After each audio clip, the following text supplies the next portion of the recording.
ثم أنتم هؤلاء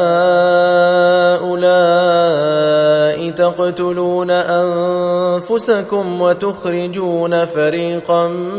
منكم من ديارهم تظاهرون عليهم بالإثم والعدوان وإن